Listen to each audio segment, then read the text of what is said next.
Hi, Rob B here with Rob D, and you're listening to the Property Podcast. It's episode 187. Now, we're busy people, and we have pretty busy weeks, but it seems the property industry's been trying to outdo us this week. So this week, we're looking at a very busy week in property. Yeah, this is a highly unusual set of circumstances. Normally, we always have one news story at the start of the show, and some weeks, the government's done something terrible to us, so we can talk about that. But most weeks, not that much has happened at all, and we're sort of trying to dig something out that's relevant. When we were doing that this week, we found 4 stories, all of which are relevant and time sensitive, and are kind of linked to each other. So we thought, well, rather than just kind of dripping them out over the next few weeks, let's make a whole episode out of it and talk about all of these stories as they relate to one another. So lots of announcements coming out to do with mortgages, to do with building targets. So we're going to talk about all of that and how it might affect you in this episode. We will indeed. But before we do, we had a good evening. Well, I did, Rob. I don't want to speak for yourself. So actually, rather than speaking for you, we went to the meetups last night. How was it? It was great. I went to the new Waterloo meetup. So there used to be a meetup at South Bank, but it's now moved to a far improved venue in Waterloo. And it was really, really good. It was very loud. It was very busy. I think that meetup is going to be extremely popular. I think it's going to be challenging for being our biggest now. And it was really great because a couple of guys from RMP were there running the show. Nick, our meetup leader from Bournemouth, was up. So I got to hang out with him and just meet a lot of really cool people, some extremely experienced and some just starting out. But as ever, super friendly, really fun, no pressure. It's exactly what you'd want a Property Hub meetup to be. I think it's exactly the vision that we had about a year ago now when we were starting these. So my voice is struggling a bit this morning because it was very loud, but really fun evening. How about over in Colchester? Colchester was lovely. Never been to Colchester before. It's quite nice about the meetups. I get to go to different places I've never been to. So Colchester was great. Diana, who was running the group that evening, does a great job with Andy, who couldn't be there that evening. But it's really nice venue, actually. One of the nicest, if not the nicest. I really like Leeds venue as well, but one of the nicest venues I've been to. Very relaxed, very nice. Jazz music in the background, very sophisticated. Nice group of people. Sounds like we weren't quite as busy as yourself, Rob, but that's to be expected. And I think that's a nice contrast between some of our city location meetups and the more regional ones. That the regional ones is more conversation, maybe sit around tables and have a chat. And then the city ones are more stand up, meeting lots of people in a friendly way, not like a networky, shaking as many hands as you can way. But there's a nice contrast. So if you are lucky enough to be able to get to 2 different ones that aren't too far from you, maybe a city one and then maybe a more regional one, try it, see which type you like and go from there. I had a couple of people at the Colchester one who wanted a more relaxed setting, so they went there instead of London. I know not everyone can do that, but give it a try. The Colchester meetup I can highly recommend. Lovely venue, lovely group of people, and I had a nice time. Excellent. Well, it's not too early to book for next month. It's always the first Thursday of the month. And so if you want to go and book your place on the next one to make sure you don't forget, propertyhub.net/meetups is the place to go. They're all listed on there. There's loads. There's bound to be at least one near you. If you're spoilt for choice and you've got several, then try them all out and meet lots of fun people and see which suits you best. But wherever you go, we are pretty sure you'll have a good time and hopefully we'll bump into you there. Now let's get cracking on with these news stories. Because as we said earlier, there's a surprising amount going on at the moment. Some of it coming out of the party conferences that are going on, but then other bits coming out of the Bank of England. It is all happening. So how about you kick us off, Rob, with this first story from Rick's saying we need another 1.8 million rental properties. We do. But before I get going, there's going to be a lot of content and a lot of links mentioned. So you probably want to note this down. Go to thepropertyhub.net/busy week. That's busy week /busy week. Go there and you'll get all these links that we're about to discuss. So, starting with, as you said, Rob, we need another 1.8 million homes to rent, not to build, to rent by 2025. So not that far away. And we need to find another 1.8 million homes. Well, it's a good job that the government's so landlord friendly. Well, this is a report from RICS, the Royal Institute of Chartered Surveyors, obviously a very respected organisation. And they've put together this report saying that the scale of buy-to-let properties dropped sharply when the new stamp duty surcharge was imposed on April 1st. And on top of that, 86, which I really struggle to believe, but 86% of landlords say they have no plans to increase their rental portfolio this year, which is weird because we've seemed to see the complete opposite, but maybe that's because our audience are more educated. We'll see. Now, this is great, and it's a big, big figure, but I really don't see, like with many targets set for housing, whether it's build or rent, how this number is going to be met.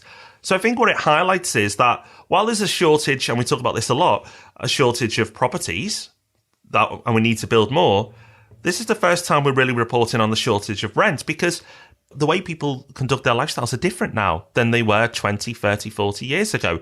And it's not changing overnight, but there's this shift that more people are comfortable renting. And I speak to more and more people, and I think it's, a younger generation who want that flexibility, don't know where they're going to settle yet, often will work in cities in their 20s and 30s, and then may move on to areas that are slightly more rural or further out of the cities because they start families and what have you. So renting isn't really seen anymore that by many people as you're renting. It's like, you're renting. That makes sense for you and your lifestyle. So we're going to need these homes. How we're going to get them, it's going to be interesting. Yeah, it certainly will. And institutional investment will undoubtedly have to form a part of that. And there are suggestions in this article from RICS that tax breaks are needed to encourage build to rent type investments. It certainly seems to be something that the government is keen on pushing that angle. But private landlords are going to be needed as well. Much as we're not popular, it's going to be a necessary part of the housing mix for certainly the foreseeable future. So rather at odds with that, it leads us on to the next story, which is from The Guardian. Landlords lose legal challenge over buy-to-let tax changes.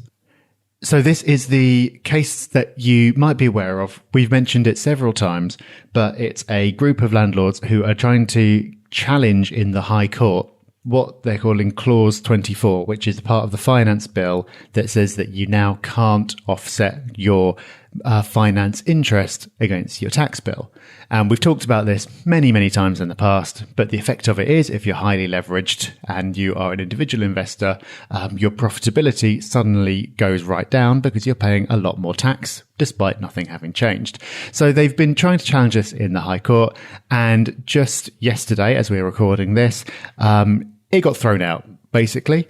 Doesn't sound like it went particularly well. The judge said it would be a miserable spectacle to watch a case that is bound to fail. So it didn't even get as far as a proper hearing. And the HMRC representative said there are cases which justify the courts looking at them in the public interest. This is not one of them. So that didn't go so well. Obviously, they're not very happy. But then I think it was always doubtful whether the government would allow itself to be taken to court and very publicly having something like this overturned, especially with an unpopular group like landlords. But good on them for trying. It's one of those things where you can see what the government's trying to do, but then it is kind of at odds with the need for more rental accommodation. When you tax something more, you get less of it. That's fairly basic. And so it's interesting when we're looking at all these stories together that some of them seem to directly contradict what others of them are saying needs to happen. So it's all a bit of a mess, but ultimately not good news there. And this relates back to what we were saying a few weeks ago about the housing minister potentially softening his stance against landlords. So it all contradicts itself, which probably this is why we want to do the episode, because it makes it so interesting. I think the autumn statement is going to be very interesting in a few weeks' time to see what actually happens. There's talk of leaks in the media that they're going to possibly make some changes with the stamp duty and the extra levy that we have to pay as landlords. We shall see. But what we do know is that landlords are taking action and aren't lying down and just taking these tax changes in their stride.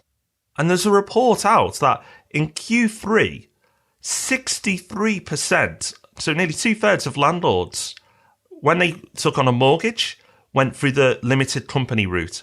So 2/3 of landlords last quarter used limited company mortgages over traditional mortgages. Now, I don't know what the percentage was before, but it was going to be a fraction of that. So a big shift, a big change, which is really interesting. We've talked about limited companies a lot. It's right for some people, absolutely, but maybe too many people are piling in now before the dust is settled. Yeah, I was really surprised by that statistic.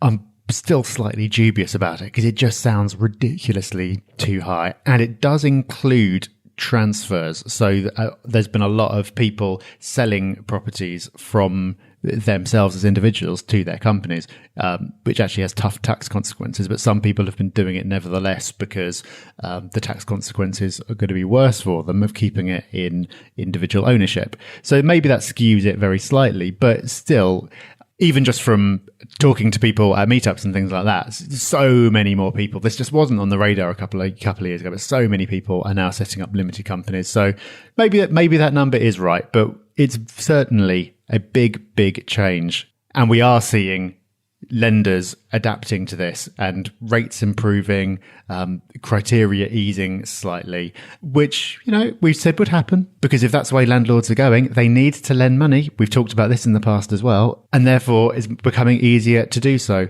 So it's not going to be right for everyone, but the incentives are shifting in that direction. And clearly a lot of landlords are deciding that's the way to go. And it's not surprising that landlords are piling into limited companies when the normal buy-to-let mortgages are just hard to deal with. Going through it now compared to 12 months ago seems so much more difficult. And that's for good reason, Rob, because the Bank of England, as we say, busy week, have released notice that they are making buy-to-let lending tougher than it has been. Yeah, I think in the short term, this is probably the biggest story of the bunch. So over the long term, the need for lots more properties and all the rest of it is going to be very important. Losing the legal challenge is a shame, but it's kind of always anticipated. But this is potentially the one where we're going to see the biggest impact over the next 12 months. This is the Bank of England who've come out with new guidance on how mortgage lenders need to underwrite their loans. And there was a lot of speculation about this before it happened. We've talked about it on the podcast in the past. And it's basically where they don't want to raise the base rate for obvious reasons, but they do want to dampen down lending and they do want to try and de-risk things and stop people from stretching themselves too far so we don't have a repeat of what happened 8 years ago.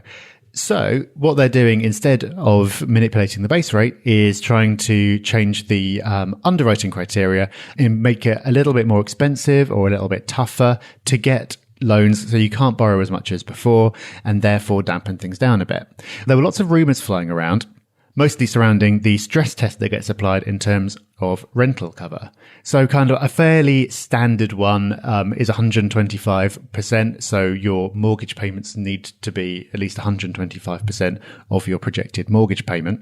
There were rumours that was going to be forced up to 140 or 145%. There were also rumours that it's going to have to cover that percentage at an interest rate of something like 7.5%. That was the rumour. Thankfully, that turned out not to be the case. They haven't gone that far at all. So they're now saying that they must stress test it at 125% based on an interest rate of at least 5.5%.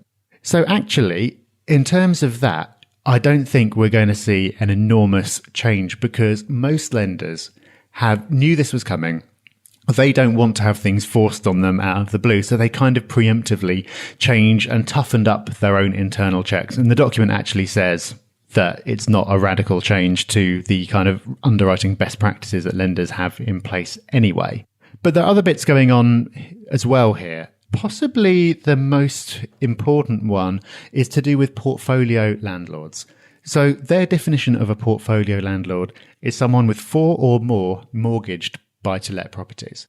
And what they're saying is that in the case of portfolio landlords, they should be looking at their kind of exposure across the sector as a whole. So rather than just looking at this one particular property that you're looking at buying, they should be looking at the overall picture of their debt and their obligations, their expenses and all that kind of thing. And even in the case of non-portfolio landlords, they should be trying to take into account their likely expenditure. So not just looking at the rent, so the top line, but actually looking at the bottom line and looking at all the expenses that they're likely to have, including their tax obligations. And there's a suggestion that lenders could, if they wanted, just assume that everyone is a higher rate taxpayer to make it more simple for them. So there's a lot going on here. It's hard to know exactly how it's going to pan out. But I think what we can say is it's going to make the whole process more arduous, especially in the short term, while lenders are getting used to this. So it's a staged introduction. The first date by which they need to have some of this in place is January 2017. So it's not far off. And so there's going to be some lenders who are doing a lot of this anyway. And there are going to be others who are really scrambling around, trying to get some of this through. So I wouldn't be surprised if we started seeing some delays and backlogs while they get up to speed with all this. But there's a lot going on, and the policy document from the Bank of England is actually quite readable.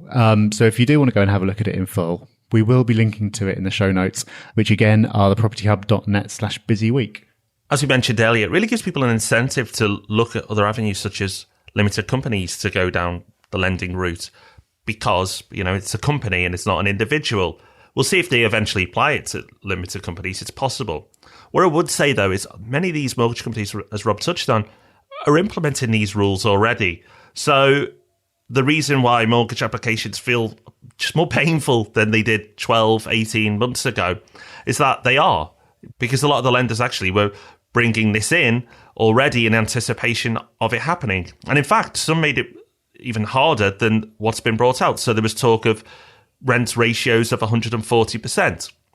They're actually staying at 125. So yes, it's going to be painful paperwork and your mortgage broker will certainly earn their money and probably be a bit more stressed out. How much it'll impact on you as an individual, we'll see. It doesn't seem as bad as anticipated. We'll see. But certainly, you can see why 2/3 of landlords chose the limited company route last time. However, I will caveat with wait for the autumn statement to see if there's any big news before, planning ahead. Yes, company mortgages actually do work for some people already, even if the tax changes that were announced are removed. I actually should have been in a limited company a while ago, and the great thing about the tax changes is it actually got me to sharpen up my approach from a tax point of view. And for many contractors and business owners, it definitely is worth considering. Obviously, please do take advice. But if you're on the fence at the moment on whether to do it or not, I know this sounds like a no-brainer to go down a limited company route, but wait a few weeks, see what the current government's going to say, what their approach and attitude to property investment is, and take it from there. But one thing this government has in common with every single government is they want to build more houses. Hooray, they want to build more houses. We'll see if they do it, but I'll leave the scepticism to the end. Let's give you the news. So the government's committed $5 billion to building 25,000 new homes by 2020. Great, $5 billion. That is a lot of money. Let's not mock it. That is a lot. What's not a lot is 25,000 more homes. Because if we remember what the target was 10 years ago, and let's face it, it's probably significantly higher now, but the target just to keep up with demand was 250,000 people. So to build an extra 25,000 homes over the next 3 years is 10% of 1 year's demand. So not that exciting.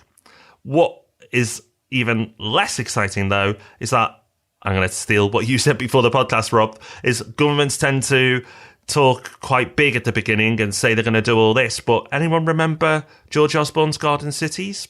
What happened to them? Yeah, we've been cynical about some of these things a few times in the past. I remember doing an episode about this ages ago when Osborne was just talking about garden cities and being a bit sceptical at the time. And that scepticism has always been justified in the past.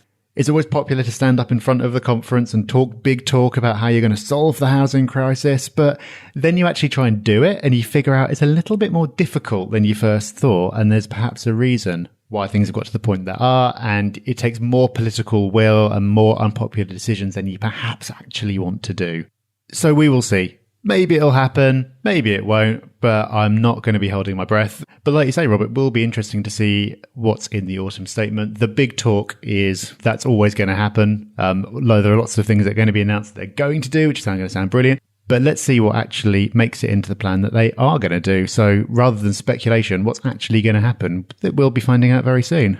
We will. And this links back to our first news story of a dramatic undersupply of property, in terms of a dramatic undersupply of rental property. So while some of this was a bit negative, we have to remember that the basic need for more homes and more rental property exists and isn't going away. And it seems can't be solved even if you throw 5 billion at it. So the underlying reasons for why we invest in property and why the prices rise over the long term are still very much in play and don't seem to have even the remotest chance of going away soon, which I'm not saying is a good thing, but if you understand what's happening, then you can do something about it. Right, hopefully you enjoyed this episode, something different to what we've done before, but as we said, a lot going on. If you've enjoyed it, you might enjoy Property News Radio, which for those who've been with us for a while may remember, it was a weekly Property News Radio show where I'd round up the news of the week, just a short 5-10 minute snippet of what's been happening.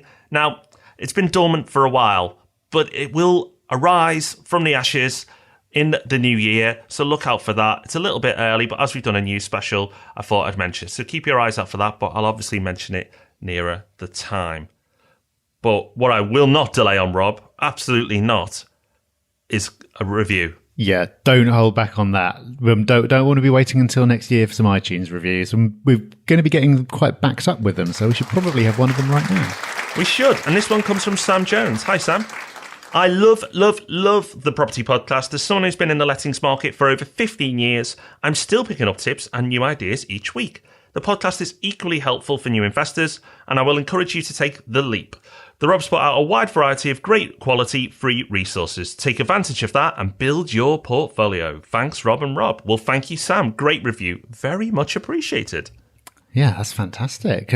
Cause for celebration, you might say. And this resource of the week is one of yours, Rob. This looks quite exciting. I think this gives a bit of an insight into my life, Rob. One of my favourite apps, Vivino. So the app is a wine app.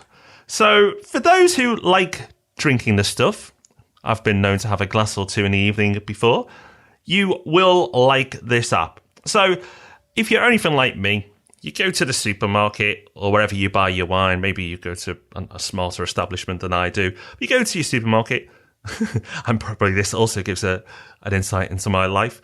You look at the deals. You go, right, that was a £10 wine, now it's £6, and you buy it. Maybe that's just me. And exactly what I do. Okay, I'm not alone, thank you. So this app is really, really good. What you do is you open it, obviously, and then you've got a scanner, and you scan the label. And it is incredible. I've only ever had one bottle of wine it's not recognised. And believe me, I've scanned a few. And what it will do is it will tell you the review of all the other people that use the wine, the aggregate score. So anywhere from 0 to 5 stars. It is really, really useful. As a little tip, people seem to be very, very picky on their wine. I know it can be subjective wine, but I've found that if you can find 4.0 or higher, then you've got a good bottle on your hands. So really, really good app. And best of all, it's free. So you can still buy your cheap wine like I do, but get good quality stuff, and it's not going to cost you any more to use the app. And listen, at first you feel a bit weird as you're wandering around the supermarket scanning bottles, but the shame eases off pretty quickly, I can assure you. I think if you're standing for ages in the supermarket or scanning things, you're going to get people like coming up to you and asking where the toilet roll is and things like that. They're going to think you work there. Yeah, possibly. But it sounds like it's worth getting over it, because that does sound very useful. It is, Rob, but not as useful as next week, because next week we are bringing you the ultimate resource in property investment. What's that? Well, you better join us to find out. We will be back next Thursday morning with the Property Podcast, with the ultimate resource. We believe it's the best resource for property investors you can find. So we've got a whole episode on that. And, of course, we'll be back with Ask Rob and Rob on Tuesday. So make sure you join us on Tuesday. Make sure you're back with us next Thursday morning. But until then, everyone, have a wonderful week. Bye-bye. Bye-bye. Thanks for listening to the Property Podcast. For show notes, all our past episodes, and to leave a review, go to thepropertyhub.net/podcast.